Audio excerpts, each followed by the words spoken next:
Hi friends, எல்லோரும் எப்படி இருக்கீங்க? இன்றைக்கி நம்ம வீட்டில் என்ன ஸ்நாக்ஸ்ன்னு பார்த்தீங்கன்னா நூடுல்ஸ் தான் செய்ய போகிறோம். நூடுல்ஸ் பார்த்தீங்கன்னா நான் அடிக்கடி செஞ்சு கொடுக்க மாட்டேன். ரொம்ப என் பையன் அடம்பிடிச்சி கேட்டானா மட்டும்தான் நான் செஞ்சு கொடுப்பேன். காலையில் ஸ்கூல் போகும்போது சொல்லிட்டு போயிட்டான், ஈவினிங் வரும்போது எனக்கு ஸ்நாக்ஸ் நூடுல்ஸ் தான்மா இருக்கணும் அப்படின்னு. இப்போ நம்ம சூப்பராக வெஜிடபிள்ஸ்லாம் போட்டு நூடுல்ஸ் ரெடி பண்ண போகிறோம். நான் ஃபஸ்ட்டு அதுக்கு கடாயில் கொஞ்சமாக காய்கறி வேகிறதுக்காக தண்ணி ஊற்றிக்கிறேன். நான் கேரட்டு, பீன்ஸு, பட்டாணி சேர்த்துருக்கேன். இந்த பட்டாணி தோல் பட்டாணி தான் நான் சேர்த்துருக்கேன். சீக்கிரமாக இது வெந்துடும். காய் வேகிறதுக்காக கொஞ்சமாக நம்ம சால்ட்டு சேர்த்துக்கலாம். ஒரு 10 மினிட்ஸ் அப்படியே நல்லா வேகட்டும். இப்போ நல்லா வெந்துடுச்சு. இந்த ஸ்டேஜில் பார்த்தீங்கன்னா நம்ம நூடுல்ஸை சேர்க்க போகிறோம். நான் 2 பாக்கெட் நூடுல்ஸ் எடுத்திருக்கேன். அதுக்காக 3 கிளாஸ் தண்ணி நான் சேர்த்துக்கிறேன். தண்ணி ஒரு கொதி வந்துருச்சு. இப்போ நம்ம அந்த நூடுல்ஸை சேர்த்துக்கலாம்.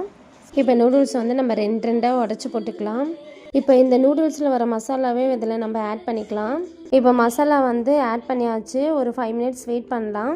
வாவ், பார்த்தீங்கன்னா சூப்பராக வெஜிடபிள்லாம் போட்டு நம்மளுக்கு மேகி ரெடி ஆகிடுச்சு. குழந்தைங்க நூடுல்ஸ்னாலே விரும்பி சாப்பிடுவாங்க. ஓகே ஃப்ரெண்ட்ஸ், என்னோடய வீடியோ பிடிச்சா லைக் பண்ணுங்கள், ஷேர் பண்ணுங்கள், மறக்காமல் சப்ஸ்கிரைப் பண்ணுங்கள். நெக்ஸ்ட் ஒரு சூப்பரான வீடியோவில் பார்க்கலாம். பாய்.